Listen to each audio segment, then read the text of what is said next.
While watching Morbius, I had an epiphany. I left the theater in awe. I left that theater inspired. It taught me lessons, knowing, hey, if they can make a movie this fucking bad, I can get my ideas financed by a major movie studio too one day. See, I realized I was watching the room of superhero origin stories. It's so bad, it's good. It's so shitty, it's genius. Morbius is a movie that can't be bothered. It can't be bothered with story, coherence, character development, or even cinematography beyond a palette of blue and black nothingness. A shallow, schlocky shit show, if you will. The only thing missing is Keanu Reeves taking a shit. At first, I thought I was watching a film that belonged in the 90s era of Sci-Fi Channel, a film with special effects on par with the Resident Evil movies. A cookie-cutter superhero origin so bland it makes granola sound like a delicious snack. A movie that didn't even have trailers attached to it at my viewing, a sign that no one wanted to be associated with it. And with an already short hour and 20-minute runtime sans credits, the movie just wanted to get itself over with.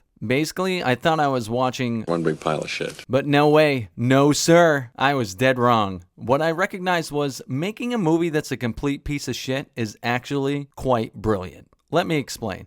A $75 million production for a movie was low even 20 years ago. So if you can pull that off now, boom. Easy money and a franchise is born. If you can write a movie that's completely incoherent and filled with contrivances, that means boom, no creativity needed, no thought required, and the workday is done. Writers, go home. Think of it like this. You hate your job, but you still need money, so you go in and just sit in your office and dick off all day. And shit, you end up getting paid all the same for that day whether you worked your ass off or not. Never mind that your boss will catch on and end up firing your ass eventually, meaning no more money for you. Right here and now you're gonna make money, and that's what really matters. Never mind that once the audience gets a whiff of how bad this pile of shit smells, they'll stay away from future installments and the eventual team-up movie it's so desperately trying to fast forward to. It's all about what you can get away with right now. That sweet, sweet opening weekend money.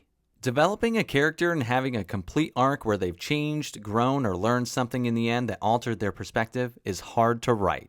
You ever hear the phrase show, don't tell? Well, if you're a just the facts ma'am kind of person, that nuanced way of storytelling doesn't fucking fly. Nah, Morbius is a tell, don't show kind of movie. Cause we gotta get this show on the fucking road. Time is money, people. I don't know about you, but watching a character do things on screen is way too appealing and way too interesting. The filmmakers of Morbius clearly agree and decided to get that shit the fuck on out of here. That takes time to write, time to show, means character development, and this movie doesn't have time for that weak shit. Remember when Tony Stark returned home after being held prisoner, where he escaped in the first makeshift Iron Man suit he'd made? With a box of scraps! And he decided to see what kind of armor he could really make with all of his tools and tech at his disposal. Remember how fun it was to watch him figure things out? How cool it was and satisfying it was when he started to get a hold of his tech and master it? Well, the writers for Morbius smartly say fuck all that. Time to tell instead of show. Increased strength and speed that can only be described as superhuman. Yeah, to hell with having the main character discover his powers in a way that's in line with his personality. That's way too interesting. Just have the character tell us what his powers are. Boom. Done. Remember how we grew to love Tony Stark because we came to understand who he was in those sequences? A journey of discovery where we were along for the ride with our protagonist? And 3, 2, 1. Well, Jared Leto does this scene, but way cooler. He throws a rubber ball around.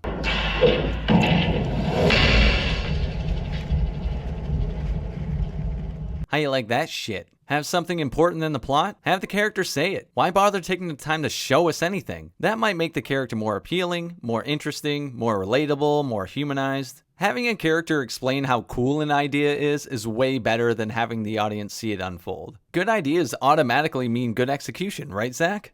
And if you show shit, it eats up that precious screen time, and we have a team-up movie to get to. Hey, so Morbius is like an Olympic athlete, right? How do we get that across? What if we just have him say that? I have the constitution of an Olympic athlete.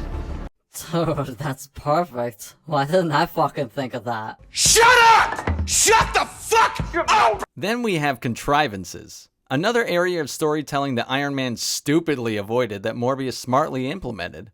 Contrived storytelling is awesome because it lets you just kind of have things happen that you need to happen without having to worry about things like pacing, staying within the boundaries of the rules you've set, or making any logical sense whatsoever. Do you happen to have your protagonist commit mass murder to show how dark he is, but also need him to still be a superhero somehow? Well, have the people he murders just say some mildly misogynistic shit right before they die.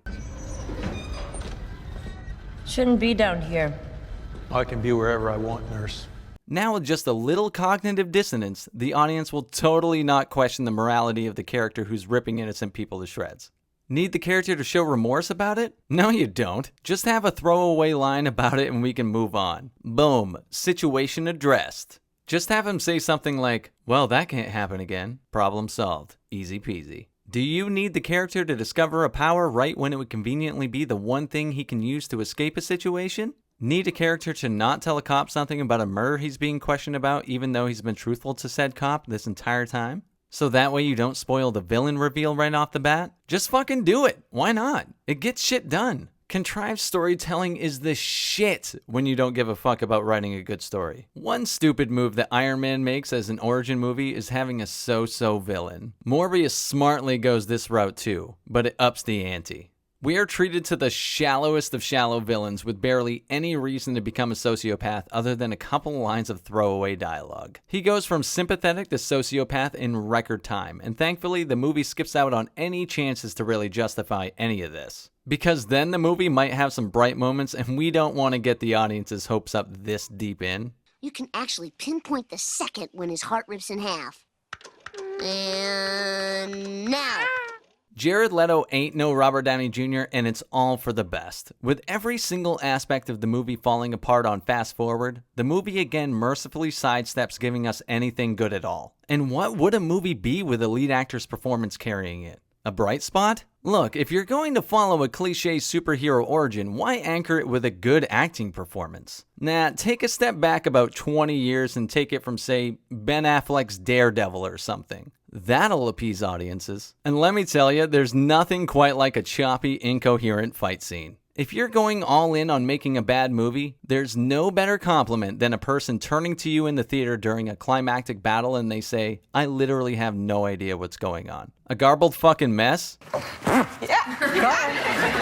More like garbled fucking perfection. What's wrong? Color palette too shallow for you? Every single scene framed and shot the exact same so it seems like it's a snail that's also attached to a rocket? Got you all 6s and 7s? Do you remember the Crimbo Din Din we had with the grotty Scotch bin? Oh, the one that was all 6s and 7s. Yeah. Not the filmmaker's fault you wanted something coherent. Maybe lower your expectations. If there's anything I've learned about superhero movies over the past 20 years, it's that they move around in trends. They try to stay away from their roots as much as possible.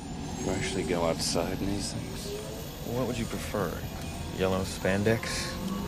Then go dark and gritty, then they go light and fun and connected to their comic roots a bit more. The DCEU team-up failed and everyone thinks it's because it didn't follow the MCU formula, whereas the DCEU only had a standalone movie for 2 heroes before their Justice League film. The MCU had a standalone movie for all 4 of its main characters before the first Avengers movie. So it stands to reason that, based on critical audience and commercial success, the MCU way is the way to do it, right? That's what Sony's trying to do with its Spider-Man universe. I'd be remiss if I didn't point out that the Defenders went the original Avengers route too and had a TV series for all 4 heroes before the climactic Defenders show premiered.